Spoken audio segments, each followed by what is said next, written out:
하루를 살아가는 아침 묵상. 오늘의 본문은 출애굽기 23장 10절에서 13절입니다. 너희는 6해 동안은 밭에 씨를 뿌려서 그 소출을 거두어 들이고 7째 해에는 땅을 놀리고 묵혀서 거기서 자라는 것은 무엇이나 가난한 사람들이 먹게 하고 그렇게 하고도 남은 것은 들짐승이 먹게 해야 한다. 너희의 포도밭과 올리브밭도 그렇게 해야 한다. 너희는 6해 동안 일을 하고 일의 날에는 쉬어야 한다. 그래야 너희의 소와 나귀도 쉴 수 있을 것이며 너희 여종의 아들과 몸붙여 사는 나그네도 숨을 돌릴 수 있을 것이다. 너희는 내가 너희에게 말한 모든 것을 지켜야 한다. 그리고 너희는 다른 신들의 이름을 기억해서는 안 되며 입 밖에 내서도 안 된다. 아멘. 하나님이 주시는 계명들, 율법들, 그 가운데 중심이 되고 있는 것이 무엇일까? 그것은 약자에 대한 배려입니다. 하나님 공동체, 하나님 백성 공동체와 다른 세상의 공동체와의 차별이 되는 것이 무엇일까? 한 가지를 이야기한다면 물론 하나님이 중심 되신다는 것이지만 사회의 모습을 통해서 비교가 될 수 있는 한 가지는 약자들의 생존에 대한 부분입니다. 그 당시 기준으로 이야기했을 때 사회의 가장 약자들, 과부와 고아 그리고 나그네라고 표현되는 사람들입니다. 그 사람들은 사회 가운데 가장 약자층에 들어갑니다. 경제적으로도 약자일 뿐만 아니라 법적으로나 사회적으로나 약자일 수밖에 없습니다. 그런 사람들이 어떻게 살아갈 수 있을까? 그런 사람들의 삶의 모습을 보면 그 공동체가 어떤 공동체인지를 볼 수 있습니다. 대부분의 공동체는 힘 있는 사람이 살아남습니다. 힘없고 연약한 이들은 비참한 삶을 살아갈 수밖에 없습니다. 그런데 십계명을 통해서 여러 가지 율법들을 통해서 주시는 하나님의 말씀은 그렇게 이루어지는 하나님 공동체는, 하나님 백성 공동체는 그 중심에 있는 것이 약자에 대한 배려입니다. 고아와 과부도 나그네도 살아남을 수 있는 것, 다른 사람들의 배려를 통해서 약자들이 생존할 수 있도록 만드는 것, 그것이 바로 하나님 백성 공동체의 모습입니다. 다른 일반 세상 공동체와 구별되어지는 거룩한 공동체의 특징인 것입니다. 그러면 하나님이 만드신 공동체가 특별히 그런 복지를 많이 만들어 두신 것인가? 자세히 말씀들을 읽어보면 그렇지 않습니다. 오히려 그것보다 기회가 열려 있는 것입니다. 그리고 그들을 향한 배려가 있습니다.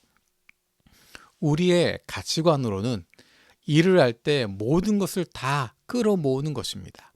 내가 할 수 있는 최선의 노력을 다해서 모든 이익을 최상치로 만드는 것입니다.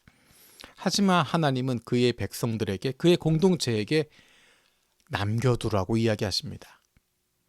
오늘 본문에 등장하는 것은 안식년과 안식일에 대한 법입니다.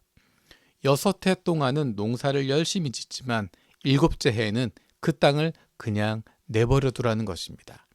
저절로 자라게 하고 그리고 그 소출에 대해서는 가난한 사람들이 먹을 수 있도록 해줘라. 그리고 더 남은 것들은 들짐승들이 먹을 수 있도록 해줘라. 쉴 수 있게 하라는 것입니다. 안식일에 대해서도 이야기합니다. 6해 동안은 일을 하지만 일의 날에는 쉬어야 한다. 주인에게만 주어지는 것이 아니라 그가 쉼을 통해서 그 집에 있는 소와 나귀도 쉴 수 있다는 것입니다.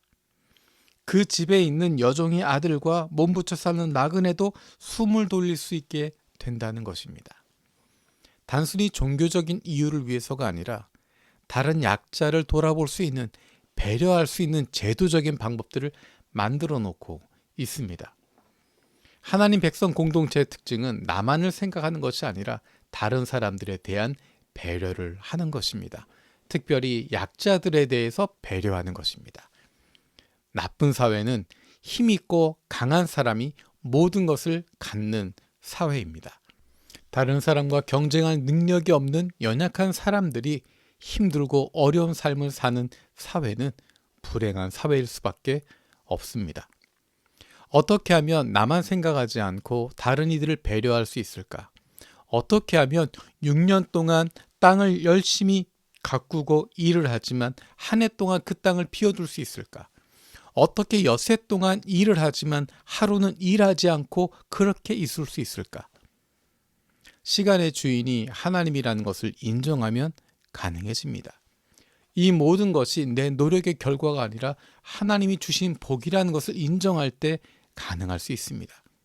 내게 주신 이 모든 것들이 내 노력의 결과, 내가 얻어낸 것이 아니라 하나님께서 나에게 주신 것이라고, 내게 허락하신 것이라는 것을 믿으면 우리에게 맡기신 다른 이들을 돌아볼 수 있고 손을 열어줄 수 있고 배려할 수 있습니다.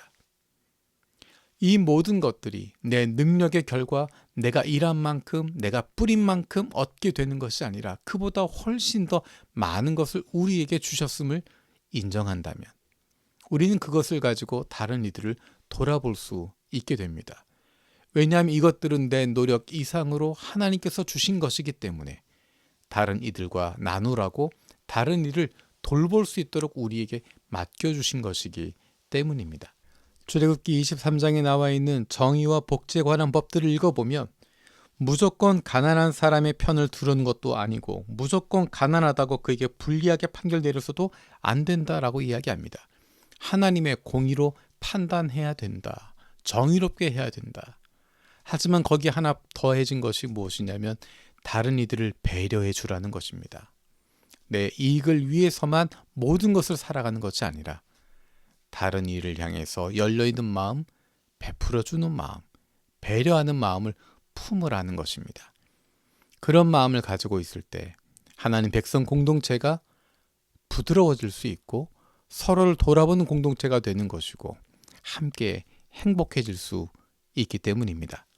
하나님께서 우리에게 맡겨주신 시간과 물질과 건강을 통해서 우리에게 함께하게 하신 사람들을 돌아보고 그들과 함께 행복해질 수 있는, 다른 이들을 향해 넉넉한 마음을 품을 수 있는 하나님의 사랑받는 자녀들 되기를 원합니다. 살아계신 하나님 감사드립니다. 하나님, 우리도 주님처럼 넉넉한 마음을 품게 하여 주옵소서.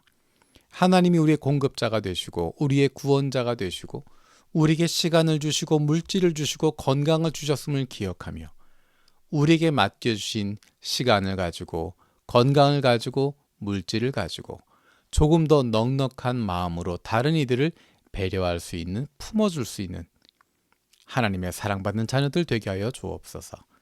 감사드리고 예수님의 이름으로 기도드립니다. 아멘.